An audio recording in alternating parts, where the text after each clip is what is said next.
That $13 you pay for Spotify every month, that's not just for convenience. It's the price of a ceasefire in the 200-year-old war on music piracy. But even Spotify started with streaming pirated music. Yes, you heard me right. This is a story of music piracy. I'm talking Victorian street gangs, punk musicians supporting piracy, and the biggest theft of modern times.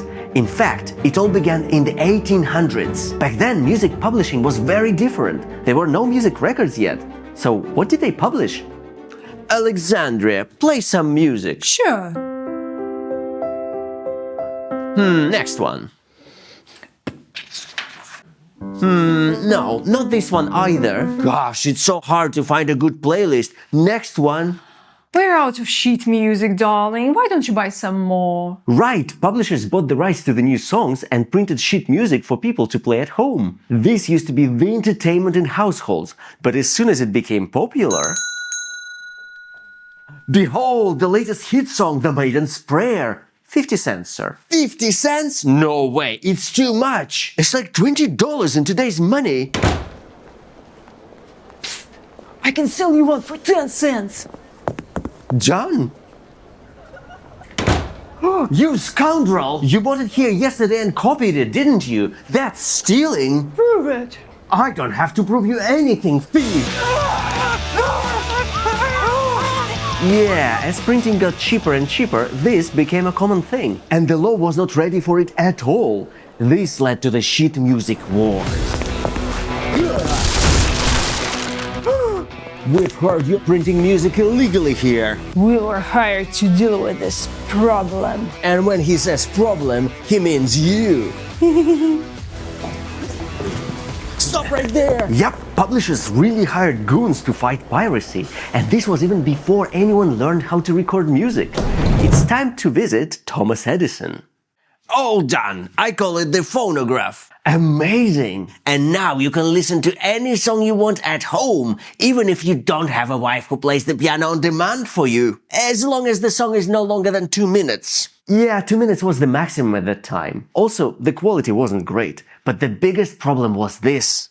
Mary had a little lamb, little lamb, little lamb. Mr. Edison, that was great! We've just sold a cylinder. Now we need 500 more! 500? Mary had a little lamb. Yeah, you had to perform the song again and again, because copying it degraded the quality. Not that it stopped me. Look, if you want to buy an expensive record, go for it. But I will give you one for a fraction of the cost. I just play this record into the horn and get new records. But the quality! It sounds like a cat fighting a vacuum cleaner. Yeah, these first copies were awful. Later, Thomas Edison found a way to copy cylinders without that horrible quality loss. But the real rise of piracy was just around the corner.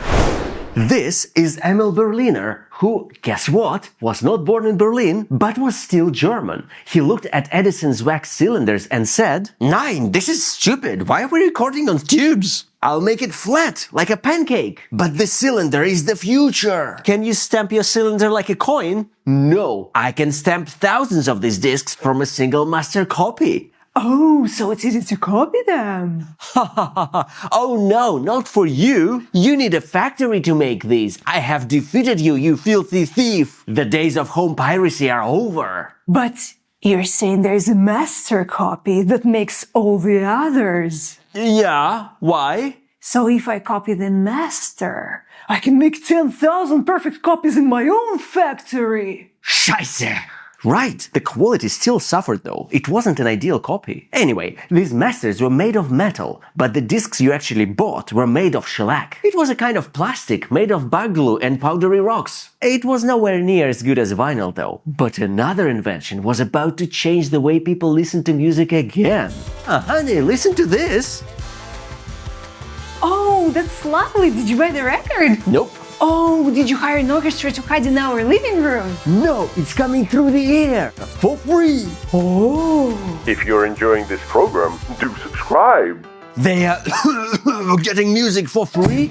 It sounds funny now, but the record labels were genuinely terrified of the radio. They thought it would destroy record sales, so labels sued radio stations to stop them from playing records. But eventually, after many lawsuits, licensing agreements were introduced. As long as we're getting paid, they can promote new albums and increase our sales. Now, you'd think with all this new money rolling in, musicians and labels would be best friends, right? Dancing into the sunset holding hands? No, labels locked musicians into predatory contracts. Musicians created the art, but labels owned the master. And when the time came to pay royalties, labels got creative. Hi, I heard my song on the radio all year. Where is my check? Right, but you see, we had to deduct the cost of the microphone, studio snacks, my lunch, and the office air conditioning. Looks like you actually owe us $5. Fast forward a few decades. Technology improved. The fragile shellac discs were replaced by vinyl. Flexible, durable, and capable of holding up to 20 minutes of music per side. The record labels were printing money. They controlled exactly what you could listen to.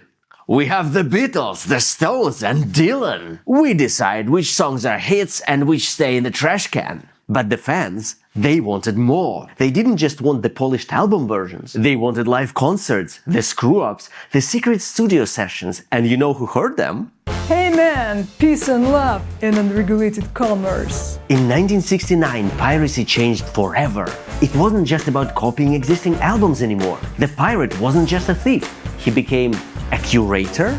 I got my hands on some Dylan recordings that labels never planned to release. The Great White Wonder, one of the first really famous rock bootleg LPs. No cover art, just a white cardboard sleeve and a stamp. It looked like garbage, but it sold like crazy. Wait, we didn't release that! Those are Dylan's basement recordings. That's our property. How are people buying this? Because you wouldn't sell it to them, man. I'm just filling the gap in the market. Get the FBI! And they did. The FBI started raiding pressing plants. They smashed the plates, crushed the records, and arrested the pirates. But there was a problem. The law was still fuzzy. In many places, stealing sound was not technically theft, because pirates were not taking the physical master records. They were just borrowing the sound waves. You can't arrest a feeling, man. Also, I have 5,000 copies of a Rolling Stone concert hidden in a bar in New Jersey. While the West was fighting over contracts and royalties, in the USSR they had a slightly bigger problem. Western music itself was illegal, and the ban came from the very top. Today they play jazz, tomorrow they betray the motherland. So there were no record stores selling Elvis or the Beatles. The Soviet youth were desperate. They had the recording machines, but nothing to record on, until they found a way to record music on bones. Yep, you heard me right. That's true, vinyl was hard to come by. Any plastic in general, really. But hospitals used plastic for X-ray scans. What we did was take it from trash, cut it, and record the sounds of freedom on someone's bones. They called it music on ribs. However, buying it was a high-stakes game. Do you have the goods? I have Yellow Submarine on a fractured rib. Aha! You are under arrest for betraying the motherland! I am with the KGB! No, you're under arrest. I'm with the KGB too. I was buying it to catch spies! I was selling it to catch spies. In Soviet Russia, everyone was a KGB agent. But seriously, this was terrifying. You could go to prison or worse just for owning a copy of Yellow Submarine. Vinyl bootlegs were a massive underground industry, but copying vinyl was still hard. You needed big machines, heavy presses, and a distribution network. Record labels thought if they just smashed enough factories, they could win. They had no idea that a Dutch company called Philips had already invented something that would put a piracy factory into every single teenager's bedroom. And that's when panic really hit the music corporations. Sir? They're using cassette tapes to record music from the radio without paying for it. What? They can't do this. We need to tell them that ain't right. Get me the marketing department. And so, in the early 80s, the industry launched one of the most dramatic campaigns in history. They plastered a logo on everything. A cassette tape shaped like a skull and crossbones with a slogan, "Home taping is destroying music." Oh, my girlfriend is gonna love this mixtape I recorded for her. Who Who are you? What are you doing in my room? I am a record executive, and I'm here with a message, young man. If you record a song off the radio, you're literally stealing food from the band's mouth. But I just made a mixtape for my girlfriend because I'm too broke to buy her a present. Monster, you're starving Elton John!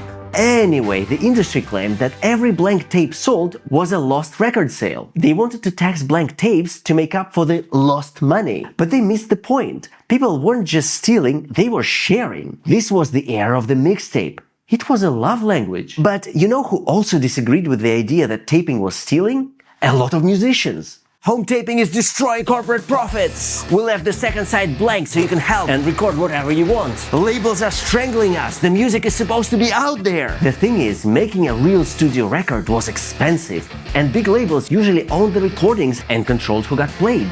Punks hated that control. So when labels whined about home taping, punks were like, good, let people copy it. The music should spread, no to the corporate establishment. This was also the time when music became portable. Sony introduced the Walkman in 1979, changing the way we listen to music forever. Oh, fun fact, the Sony chairman thought that listening alone might be considered isolating or rude, so the first model had 2 headphone jacks. So cool. But now it's time to go digital. And things are about to get dicey. Compact discs changed everything. For the first time ever, you could copy things with zero quality loss. Yes! No, we just got over the cassette tape crisis. And cassette tapes lasted for what, a decade? And now anyone can just copy CDs at home. Wait, what's that sound? Oh, that's just the internet. You know, the thing where you can share things you love online with total strangers. Share? As in music? With anyone? Yup, and the person who helped with it was Sean Fanning. Call me Napster, it's my nickname. I decided to write a piece of software that allowed users to share the music they had on their hard drives with anyone. Yep, Napster met Sean Parker online, they discussed the idea and quickly launched the company. Napster was responsible for coding and Parker for finding the investment. We launched Napster in 1999 and it quickly became popular. At its peak, it had 80 million registered users. Napster was taken down in 2001 and a lot of its users were sued. But you know what else happened that year? We have something really exciting for you today. Today we're introducing iPod. This amazing device holds 1,000 songs and it goes right in my pocket. It became very popular, but it did nothing to stop piracy at first. If anything, it helped people listen to pirated songs. Arr, now we're talking. Torrents, Kazaa, and other alternative peer-to-peer file sharing systems will never let the pirates disappear. No way, I'm gonna talk to Sony about that. Yeah, Sony came up with the worst possible way to stop piracy. This was such an insane move. So all the music from the Sony label will have a little program on their discs. It will automatically install on users' computers without the user's knowledge or consent. But that sounds like a virus. Nonsense! It's called... what's it called? I have it here somewhere. It's called a rootkit, see? Not a virus. Anyway, this is for the greater good. Oh, it totally was a virus. This piece of software did 2 things. First, it prevented users from copying the CD, and the second... oh boy! It spied on the users' private listening habits and reported them back to Sony. Excellent! No! And you couldn't just uninstall it. Oh, and one more thing. This software that was meant to fight piracy, wasn't it pirated to begin with? I don't know what you mean. I mean, didn't Sony pirate some of the code for its anti-piracy software? Sorry, what was that? We might have used some code without a license or attribution, and it created vulnerabilities that were exploited by unrelated malware. However, soon enough, Apple launched the next big thing. You can use iTunes to buy music. Right, Apple went all in on music, but it was still about buying individual songs or albums. You technically still owned them, and pirates could still sell illegal CDs. So Spotify decided to change it. People weren't stealing because they were greedy. They were stealing because piracy offered a better user experience than legal services. They wanted all the music instantly and cheap, if possible. Meet Daniel Ek from Sweden, the co-founder of Spotify. He grew up in the piracy-heavy world of the 1990s, and he realized that the only way to beat the pirates was to build a service that was so good, so convenient, and so cheap that piracy became an inconvenient option. Wait, what? A better user experience than me? I literally give them music for free nowadays. Yes, but how long does it take users to find a high-quality copy of a new album? Can they instantly stream it to their phone, TV, car, or their smart fridge? No, not that quick, no. But I've got a special offer. If you download music from me, you'll get a casino pop-up, then a few sketchy websites from all over the world, and someone's random YouTube video that's gonna sit in your watch history forever. Yeah, the key innovations were the ease of use and the affordable price. We give people the entire world's music for about $10 a month. But how did Spotify actually start? What do you mean? Didn't you use pirated MP3s in the beginning? What are you talking about? Spotify is all about legal rights and the rule of law. Right. During beta testing, Spotify was using pirated music that they downloaded from... Where did you download it from again? Torrents? Because before Spotify you worked as... the CEO of uTorrent? Yeah, that's actually true. Daniel Ek was the CEO of uTorrent, one of the most popular torrent clients at that time. And while it's not like 100% of torrents are used for illegal downloads, yeah, that's right. It's probably about 97%. But right before the launch, Spotify signed contracts with the publishers, allowing users to legally stream the music. That's the most beautiful thing I've ever heard. No physical product, no stores, users don't own anything. And for us, it's all profit. Wait, what about the musicians? Right, the musicians. The good news is that artists now get paid for every single play. Unlike the old days when a record sale only paid them once.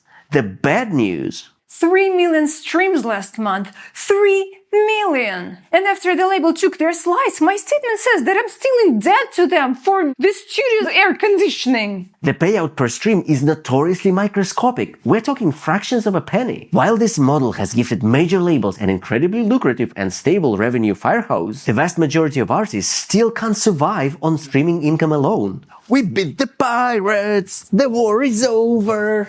Our profits are skyrocketing! Artists have always fought for ownership, but historically labels owned the masters and paid performers crumbs unless they were superstars. The whole system is rigged in favor of the rights holders, which is almost always the label. Let me get this straight. Streaming is paradise for listeners. It saved record labels' skins, but artists are still being screwed. Pretty much. As of now, music piracy hasn't vanished completely, but it's mostly gone. However, now the biggest pirate of all might be something totally different.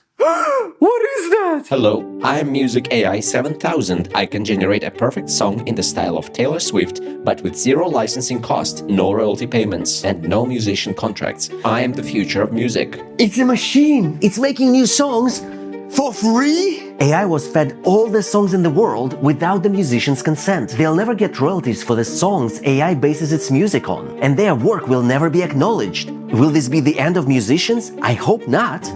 People just want to listen to music, man. Exactly. And no, I'm not saying that people should pirate anything, but it's the blind greed of corporations that actually makes things worse for everyone, including themselves. The price and convenience are often what decide the winner. That's why piracy won the war in the movie industry. Huh? Yeah, we're gonna make a whole video about it in the future. Please subscribe so you don't miss it. On this channel, we're gonna explore lots of cool things that made the world the way it is today. Stay with us.